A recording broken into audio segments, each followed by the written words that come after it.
Are you a big proponent of English only in this country? Well, I certainly like that the Spanish language is spoken around me, but I do believe that in America there needs to be a primary language and that English should be that language. It's not a radical position. It's a position that's held by countless people who are Latino. We need to find ways to communicate with each other and not live divided. I have an accent and we can communicate. I mean, is there a need to make English the official language? Yeah.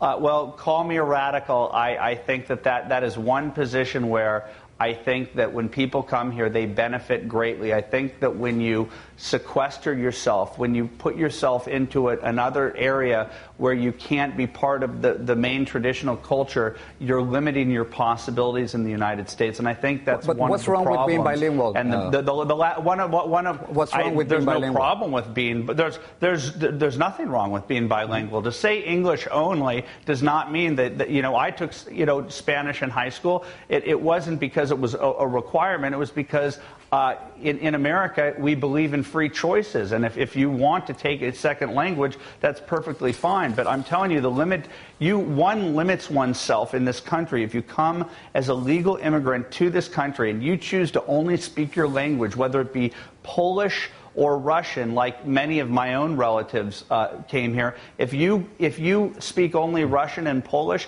you're limiting your opportunities in the United States. I have a major problem with the division that occurs because of the division of language. At the Rose Bowl, when America was playing Mexico, and those that live in this country who have come here from Mexico boo the United States, there is a huge problem with that.